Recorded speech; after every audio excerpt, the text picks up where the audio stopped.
आज तक रेडियो सुनता है सारा जहां।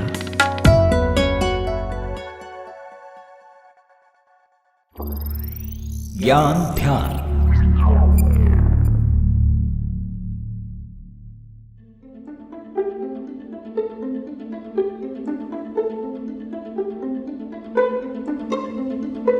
आज के समय में सुंदर कौन नहीं दिखना चाहता है बताइए, महिला हो या पुरुष। सुंदर दिखने के लिए ना जाने किन किन चीज़ों का इस्तेमाल करते हैं। आप ही देखिए, चेहरे के लिए फेस वॉश, ब्यूटी क्रीम, अब तो मौसम के हिसाब से प्रोडक्ट्स आने लगे। गर्मी से सनस्क्रीन, सर्दी के लिए कोल्ड क्रीम, बालों के लिए तमाम तरह के तेल, सिरम, ना जाने क्या क्या। पुरुष हो या महिलाएं, स्किन के साथ साथ ना बालों का भी खूब ध्यान रखते हैं कि बाल जल्दी सफ़ेद ना हो, समय से पहले झड़े ना, बालों में शाइनिंग बने रहे। और इन्हीं सब चीज़ों के लिए वो कई प्रोडक्ट्स यूज़ करते हैं। उनमें से जो सबसे ज़रूरी प्रोडक्ट है वो है शैम्पू। लेकिन क्या आपको मालूम है कि जिस शैम्पू को हम बालों में लगाते हैं उसका आविष्कार कैसे हुआ, इसका इतिहास क्या है? तो अपन आज इसी के बारे में बात करेंगे। नमस्कार, मेरा नाम सूरज कुमार है और आप ज्ञान ध्यान सुन रहे हैं।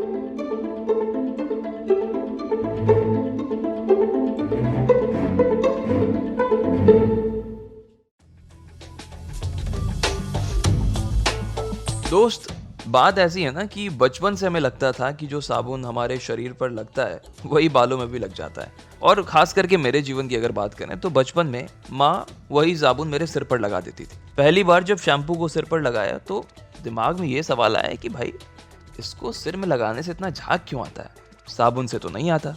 बड़े हुए तो पता चला कि शैम्पू में सल्फेट केमिकल होता है जिसके कारण शैम्पू में झाग आता है। हो सकता है आपने भी केमिस्ट्री की जब पढ़ाई की हो 9वीं या 10वीं कक्षा में, तब इससे आपका तारुफ हुआ होगा। शैम्पू लगाकर नहाने में इतना मजा आता कि साहब 1 रुपए लेकर एक शैम्पू का पाउच ले आते और झाग बना बना कर खूब खेलते।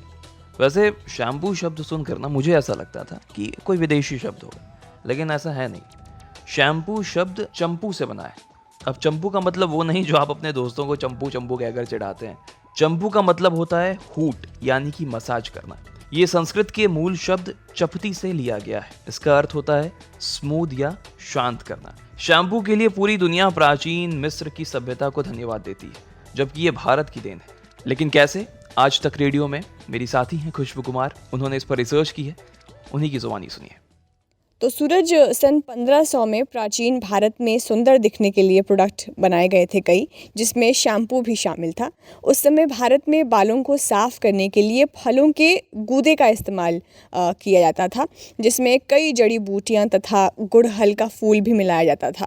इससे बाल साफ, स्वस्थ तथा कोमल रहते थे। ब्रिटिश जब भारत में आए सूरज, तो उनकी नज़र इस पर पड़ी।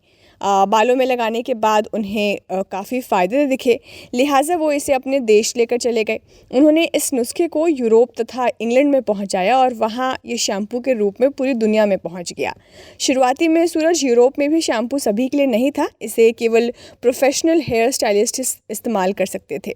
बाद में इसे साबुन के रूप में इस्तेमाल के लिए उपलब्ध कराया गया। फिर सन 1800 तक इसकी ख्याति बढ़ने लगी थी।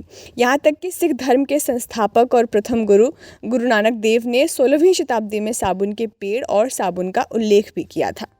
कोई भी चीज़ जब अस्तित्व में आती है तो उसके पीछे एक लंबी कहानी है, लेकिन वही चीज़ जब रोज़मर्रा की ज़िंदगी में आ जाए तब वह जो क्रेडिट है उसकी हकदार बन जाती है। आज पूरी दुनिया शैम्पू के बारे में जानती है, लेकिन क्या आप जानते हैं कि इसका क्रेडिट किसे जाता है? खुशबू बताती है। शैम्पू का क्रेडिट सूरज, पटना के शेख दिन मोहम्मद को जाता है। शेख दिन मोहम्मद का जन्म 1759 में पटना में हुआ था और वो नाई समुदाय के एक परिवार से आते थे। और वो हर्बल औषधि और साबुन बनाने की तकनीक सीखते हुए बड़े हुए और चंपी देने की कला में भी महारत पाली। 1800 की शुरुआत में वो अपनी पत्नी और बच्चों के साथ इंग्लैंड चले गए। इंग्लैंड के ब्राइटन में उन्होंने एक स्पा खोला और इसे नाम दिया मोहम्मद बाथ। यहाँ पर वो लोगों के बालों को शैम्पू से धोते थे और चंपी देते थे। उनकी चंपी जल्द ही मशहूर हो गई। आगे चलकर उन्हें किंग जॉर्ज IV ने और किंग विलियम IV का निजी शैम्पू सर्जन बना दिया गया। उनकी लोकप्रियता इतनी दूर थी कि अस्पताल उनके पास मरीजों को रेफ़र कर रहे थे, जिसमें उन्हें डॉक्टर ब्राइटन भी कहा जाने लगा। उन्होंने शैम्पूइंग नाम से एक किताब भी प्रकाशित की। साल 1908 में न्यूयॉर्क टाइम्स में एक आर्टिकल छपा। लिखा गया कि सप्ताह में 2 बार शैम्पू से बाल धोने से वो चमकदार बनते रहते हैं।